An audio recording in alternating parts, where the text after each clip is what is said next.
Wrestlepalooza took place tonight in Indianapolis, Indiana at Gainbridge Fieldhouse. Now, I personally decided to skip the countdown to Wrestlepalooza show.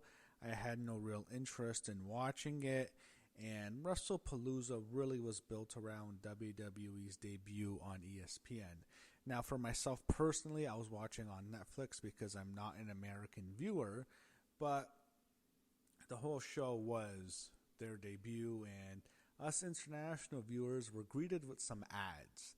Usually we get the ads for TV, for Raw, NXT, SmackDown, but we got some ads for a PLE, and I don't think many of us were too pleased with that. So you started off with a video package of ESPN, and this is right when Wrestlepalooza goes on live after they show people arriving in the building and stuff, and we see some stills of the city of Indianapolis. But the first video package was ESPN, and it's more so ESPN covering sports, not necessarily wrestling. And in the background, they have the song Renegade by Styx playing. I've heard that song before. It's pretty good. I actually like it. And they actually show Vince McMahon, and it's a history. It delves into, once they go past ESPN and wrestling, they kind of try to mix all the times in which real sports interacted with professional wrestling, and that was the theme. So right away that tells me that they're trying to use Wrestlepalooza. They're targeting sports fans to watch wrestling, which I think is going to be a mistake because I don't think many sports fans like wrestling. And the ones that do already watch, and I think the ones that just don't like wrestling, they see it as fake, they see it as scripted, which, yeah, it is scripted.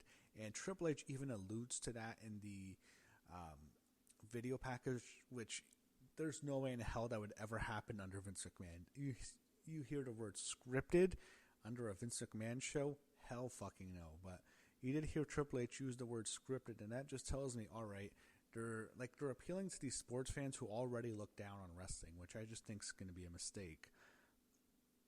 But I did like Renegade. I like that song, so I'm glad they featured that. Of course, you have Triple H putting himself front and center. He's doing what he always does. We got a big firework display after Triple H was in the ring. And then we have Michael Cole and Wade Barrett on commentary. But then we go backstage and we see a vehicle pull up. Tyrese Halliburton was the one driving. And then Pat McAfee was in the passenger seat. And we see him headed to the ring. Triple H pats him on the back. And Pat McAfee makes his big entrance in Indianapolis. Gets a big pop. And he was actually flying directly from Miami, Florida, in which college game day for college football took place in Miami. So he had to fly from there to Indy. And I'm sure he had to fly to Miami before that from Indy. So, yeah, he probably just went straight home after he was done. But definitely props to Pat. I mean, he's definitely jet lagged, and he looked exhausted, by the way. So you had Brock Lesnar out first. He gets a bit of a pop, but then once he was resting, the fans hated him. Then John Cena comes out to a massive pop. Everyone loves him. He makes his entrance with a bunch of young fans dressed up as him. It was kind of similar to the WrestleMania 39 entrance, in which he did it with Make-A-Wish kids, but this one was just kids. And I think these were probably just kids from local sports teams in Indiana. And John Cena is, along with all the kids, they're all wearing the exact same gear as him. He's wearing Indiana Pacers themed colors with all the kids, and he, of course, every sports city, he takes the colors of the local sports team, and this made perfect sense.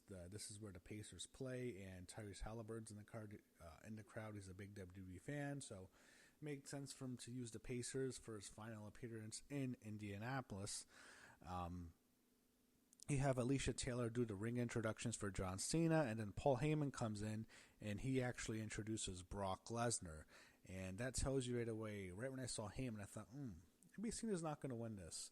Because why would they want to bring back Heyman to introduce Lesnar for his first match in 2 years, and he's just going to lose? That gave me some bad vibes already. And we got John Cena and Brock Lesnar opening the show. The main event is curtain jerking Wrestlepalooza.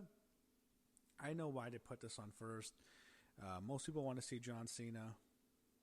He's the biggest star there. A lot of kids want to see him, and I think a lot of the sports fans who have kids want to see Cena right away. And I think after this, they just turned it off because this sucked. This was the worst part of the show easily. This was just some bullshit here. So Brock got the heat early on, and by the way, Brock looked massive. Cena fights back. He hits 4 consecutive shoulder tackles, finally gets Brock down. John Cena then hits 3 consecutive AAs, but Brock kicks out. Cena does the "you can't see me" while he's going for the 5-knuckle shuffle. But Brock jumps up and he hits an F5 onto Cena. And after that, he just hits another 5 consecutive F5s, and that's 6 in total. After the 6, he just pins Cena 1, 2, 3, breaking everyone's hearts in Indy. You saw little kids crying. There's 2 little kids in particular crying with their dads in the crowd, which was sad. And I'm thinking, wow, good job, WWE. You just broke a whole bunch of little kids' hearts to start the show. I mean, this is your big debut on ESPN. You're getting all this publicity now. You're on ESPN. Why not start off with this great, awesome, feel-good moment of John Cena winning? He's defeating the most hated heel, one of the most hated heels in the company right now, coming off of his retirement tour. Let's start off with a big, positive, feel-good moment of John Cena winning. Instead, no, they just have Brock Lesnar squash John Cena, and we see a whole bunch of kids crying in the crowd. That's what a great way to start off on ESPN WWE. So after that, Brock hits an F5 on a ref, and he hits another F5 on Cena. I guess that's 7. Then he finally leaves. John Cena gets a standing ovation as he walks to the back. He's got to face Brock again soon, unfortunately. I was just hoping he'd beat Brock and we'd be done with this, but he's gonna have to beat him. I don't know. That would really suck if that's the last time they wrestle. We get a WrestleMania 42 commercial, Triple H on the top of Allegiant Stadium. They show fans in the crowd dressed up as Hulk Hogan to promote Real American Beer, which was a cool touch. I'm glad they're paying tribute to the Hulkster on the show, WWE's debut on ESPN. Hopefully that company Hogan and Bischoff are doing Real American Freestyle as well. But then they toast to Pat McAfee's return, and they're toasting with the Real American Beer cans. Toast to Pat McAfee returning. We get that with Cole, Barrett, and McAfee. And then LA Knight's out next, gets a big pop. Usos make their entrance up next. And when they come out, we actually hear the old Usos song, which I missed. I got a bit of a nostalgic rush for that. That's actually a freaking great song. It's one of the best songs. And then I really don't like Jay's song, and I think Jimmy's song is one of the worst. So after that, after they make their entrance initially in the crowd, Jimmy gets on the mic and says, "We're going to show ESPN what WWE is all about." And then they play Jay's theme music, and they do the Yeet entrance. And while they do the Yeet entrance, they turn the lights down. They have all the people put on their lights for like the Fireflies or Bray Wyatt used to do, and everyone does the Yeets. Of course, it goes on for an eternity, as you would imagine. I'm no fan of the Yeets. In case you're new to my channel, I really don't like it. Then Division make their entrance. Paul Heyman accompanies Braun Breaker and Bronson Reed. We get a tag match with the special guest referee LA Knight, which I believe was announced on the Countdown show, as Usos take on Division. So heels got the heat early on. LA Knight allows both teams to use chairs. The Usos introduced tables. Jay kept, and eventually with the table, it was set up as a table flat, but then it got pushed and slanted into the corner. Jay keeps butting heads with LA Knight, and there were multiple weird spots. It seemed like Jay was out of position, and his stuff really looks like shit. I mean, Jay gives the worst spear in the whole company, and when he does a spear, it just looks so shit, especially after Braun Breaker does it. And Braun Breaker gives like one of the best spears of all time, so when Jay does it, it looks like absolute fucking dog shit.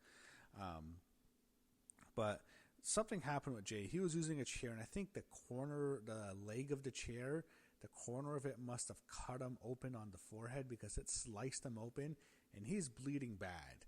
I mean, blood is pouring down. I thought they probably would have just stopped the match like they used to do and just try to super glue whatever they do, whatever they put on his wound to stop the blood. But he was bleeding pretty bad here. Eventually, After Jay's busted open, Bron spears both Jey Uso and Jimmy Uso through a table that was in the corner.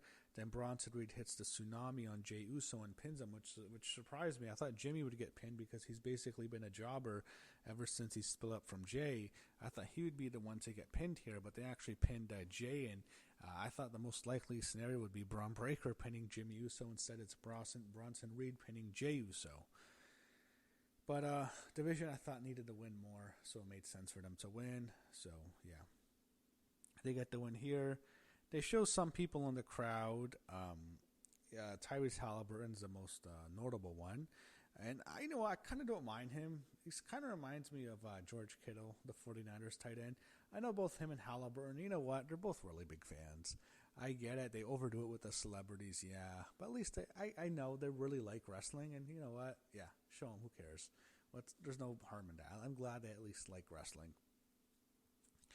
So we see Drew McIntyre warming up, and then we see Tiffany Stratton in the crowd holding her WWE Women's Championship, and then they promote the triple threat match on SmackDown, in which she defends her title against both Nia Jax and Jade Cargill on Friday. Stephanie Vaquer is out next, and she gets a big pop, and then Io Sky is out next, and she gets a big pop as well, and we get a Women's World Championship match for the vacant title. Io Sky takes on Stephanie Vaquer. Babyface versus babyface. So we had a lot of athleticism to start. Io hits a springboard drop kick followed by a suicide dive to the outside. Stephanie Vaquer hit a springboard crossbody to the outside, and then she hit one on the inside of the ring as well, which looked good. And Stephanie Vaquer during the match worked over Io Sky's knee. She actually hit two dragon corkscrew they're called corkscrews onto Io's knees. One was in the corner and the other one was in the ropes. Both looked good, and that played into the finish. So they go back and forth, really having a great match. Stephanie finally hits the Devil's Kiss, which everyone went crazy. They all did the like Booker T. And then she hits the SVP, but like Michael Cole ruined it because he didn't know what it was called. He called it like a shoulder breaker or something. You fucking idiot. It's the SVB. And he ruins it because then it makes you think, all right, it's probably not going to be the finish because he would have known it. And that took me out of the match. Michael Cole sucks. But Io Sky actually kicks out of the SVB, which was a surprise because almost no one ever does. But after Io kicks out, both Io and Seth are on the top rope. Io hits a Spanish fly from the top rope, and as I mentioned earlier, the story was Io's knees being worked on earlier in the match by Stephanie from the dragon corkscrews. So Io exposes her knees now, and she uses them as a double knee strike onto Stephanie. And after she does that, she has Stephanie down. She goes to the top rope to finish Stephanie with the over the moonsault, but she misses the moonsault and she lands on her knees, and it takes her out of the match. Then Stephanie climbs to the top rope and hits a spiral tap for the win. She pins Io Sky after just an incredibly looking spiral tap. 1, 2, 3. Great matchup here. Really enjoyed it. Easily match of the night. Not even close. As I expected, I knew this would be the best match, but nothing came close to this. This was excellent. Stephanie celebrates her win, and she's extremely emotional. You can tell it really means a lot to her. Io Sky congratulates her. They have a nice, wholesome moment. And I love how there was no hints of a heel turn from either of them. It was just a natural babyface match. And I'm glad Asuka and Kairi didn't come and mess up the match for Io. I like how they just had Stephanie win. It was a babyface moment, babyface against babyface. And after the match, they acknowledge each other. They do the Japanese traditional wrestling, which is the head bow, which I loved. Io and Stephanie both bow to each other, putting each other over. Great moment here. Io exits the ring. Stephanie celebrates, and she celebrates with her father, who was in the crowd, right behind the announce booth. Really nice moment, and a great moment for Stephanie Vaquer, your new Women's World Champion. We see Cody Rhodes talking to Tyrese Halliburton on his bus. And by the way, Pat has left now. He left after the women's title match. We have only Michael Cole and Wade Barrett on commentary. And then we get the entrance for Seth Rollins and Becky Lynch, which was a WrestleMania-style entrance, by the way. They were lowered from the ring. They were lowered from a platform on the stage while fire pyro goes off. It was a good visual. It kind of reminded me of Alexa Bliss's entrance at WrestleMania 34 when she had that big goddess entrance. But this was a much bigger platform because it's 2 stars. And it looked good here. Just, I don't know why they needed to do it. I mean, it's not WrestleMania. Also, I mentioned WrestleMania 34. There was also a really great mixed tag match. And Triple H said that this is the biggest mixed tag match since, his mixed tag match that he participated in which him and Stephanie, remember her name, we'll mention her later, when they took on Ronda Rousey and Kurt Angle on that show. This match was nowhere near as good as that, let me say that. But Seth and Becky have the big entrance. It starts initially with Seth's theme, then it transitions into Becky's. And then CM Punk is out next. He gets a big pop from the crowd. Then AJ Lee comes out to a really big pop from the crowd for her first match in over a decade. She skips to the ring. We hear "Let's Light It Up." And we get our mixed tag match. CM Punk and AJ Lee taking on Seth Rollins and Becky Lynch. As I said in my predictions video, I don't think there's ever been a mixed tag team match in which both couples are married. Obviously, there's been numerous mixed tag matches in which at least one of the teams are married. But for both teams to be married, I don't think that's ever happened before. So Seth Rollins and CM Punk start off, and Becky tags in. She gets AJ in a match, but then she tags out, and there's earlier in the match, it's like a cat and mouse game in which AJ Lee is the cat, Becky Lynch is the mouse. Becky's afraid of AJ, but she doesn't mind attacking her husband, and this is really where the match really dragged on for me. They beat up on CM Punk for an eternity, and I'm not lying, it felt like an eternity. All they did was beat him down. Seth Rollins and Becky Lynch get the heat on Punk. Both of them are hitting him. Becky hits him in the corner. AJ's mad. She can't do anything. The referee holds her back. I feel like I've seen this so many times in this match that it just kind of dragged for a bit. And I think it actually undermined the match and hurt. We're all waiting for AJ Lee to get the hot tag until she finally does. And she runs wild on Becky Lynch. And then she runs wild on Seth Rollins. She slaps him multiple times. And this is another thing I hated about this match was the interactions between the men and the women. Yeah, I know it's a mixed tag match. You're going to have some interactions, but they were just overdoing it here. I don't really think it makes sense for Seth Rollins to be selling slaps from AJ Lee while he's the world heavyweight champion, and he's taking slaps from a woman who's like 110 pounds, soaking wet. So I think that hurt, and I think it hurts Punk too, selling for Becky Lynch, who's also a small woman. It's like, I think it hurts both of them. I don't think it's believable. You can do 1 or 2 spots, but like to have them selling with them and actually wrestling with them. That mixed tag match I mentioned earlier from 34, yeah, they did some of it, but this was just, wasn't believable because AJ and Becky aren't, like, they're not big women. I don't know. I think they just overdid that stuff, and I think they did it too much. But then, when you had the two... when you had AJ and Becky interact, we had Punk and Seth interact, it was actually a lot better. It just wasn't believable when they were doing the intergender stuff. So eventually, they're on the... there's also multiple submissions. There were sharpshooters, Black Widows, the disarmer. You saw a whole bunch of submissions, by the way. So eventually we get to the big spot where the 2 announce tables are exposed. AJ and Becky are on one, and Seth and Punk are on the other. I think originally it was going to be Becky. AJ was trying to do the manhandle slam to Becky, and Seth wants to do the pedigree to Punk. Seth got out of it, and then AJ got out of it, but then they reversed again. Eventually what happens is Punk has Seth set up with a go to sleep on one, but then AJ and Becky are on the other, and Becky throws AJ off the announce booth, then into the other booth in which Punk and Seth are, and the 3 of them go crashing through the table, and AJ looks like she took the worst of that. She looked like she hit the edge, and it looked really painful. Punk immediately checked on her. All 3 of them go crashing through the table. So Punk and Seth are basically neutralized. Becky throws AJ back in the ring, goes to finish her, but AJ counters into the Black Widow. And after 10.5 years, AJ Lee is victorious. She submits Becky Lynch to the Black Widow. Women's Intercontinental Champion submits. AJ Lee makes Becky Lynch tap out. She defeats Becky Lynch. I guess they'll feud some more maybe for the Women's Intercontinental Championship, but AJ, she gets the win for her team. She submits Becky, and I guess Punk and Seth now go to feud maybe in Hell in a Cell. I've been waiting for that. But I think the feud's definitely going to continue. I don't think we need any more mixed tag matches, but it'll definitely continue. And CM Punk and AJ Lee get the win. They celebrate. You can tell it means a lot to Punk. He looks thrilled for his wife. AJ is thrilled. She celebrates her victory. The two of them are victorious, and they defeat Rollins and Lynch on this show. And it was, I thought, a good mixed tag match. It just really overbooked, overthought out, and too long. Just there's a lot of problems with it, but I wouldn't say I disliked it. I thought it achieved its objectives, and it was a good feel-good moment at the end. So up next, The Undertaker out of nowhere makes a random surprise appearance on his motorcycle. We hear the gong go off, and then it turns into the American Badass song by Kid Rock.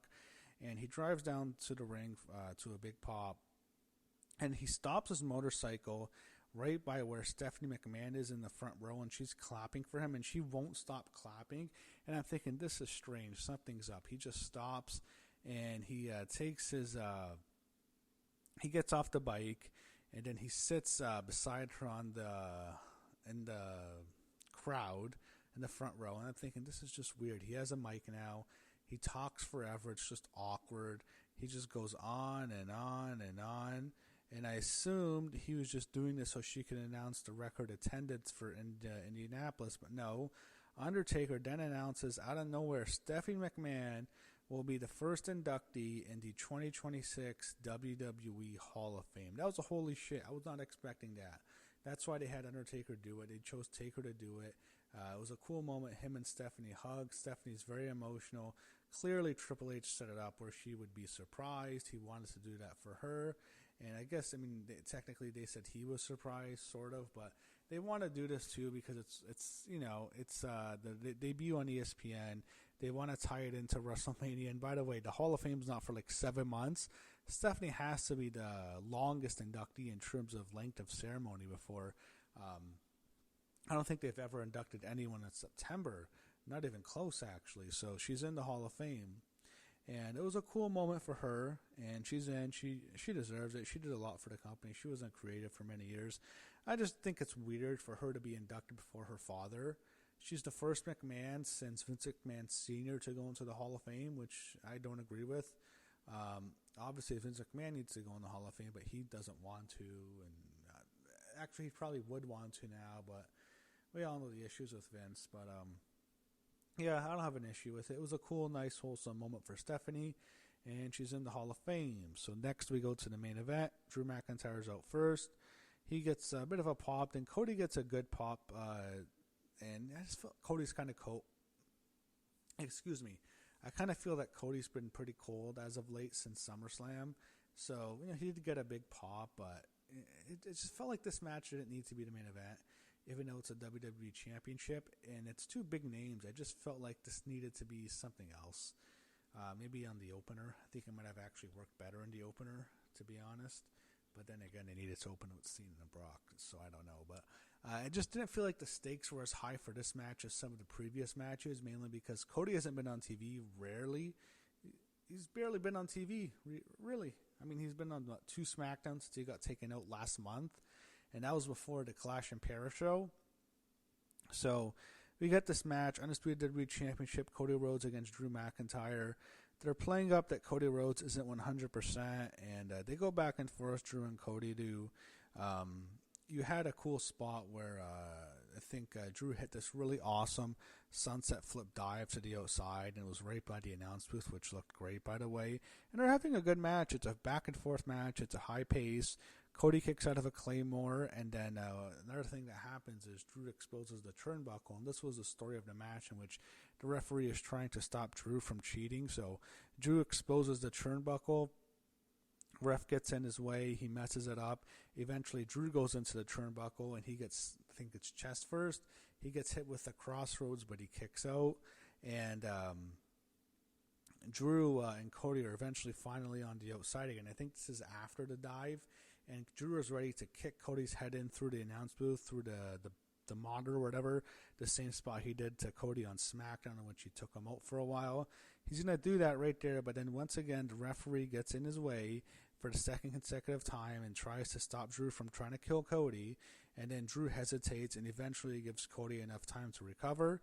And Drew hits the Claymore, but he misses, and he instead Claymores the security monitor. And Drew sells it like his leg is destroyed. Cody is fine now. And Cody is recovered. They're both in the ring, and Drew's leg is smashed. Eventually, Drew does hit the Glasgow Kiss, and it's a cool spot in which he catches Cody with a Cody cutter and hits him with the Glasgow Kiss, which is a headbutt. Drew goes for the Claymore to finish Cody, but his leg gives out because of the damage he took from kicking the monitor.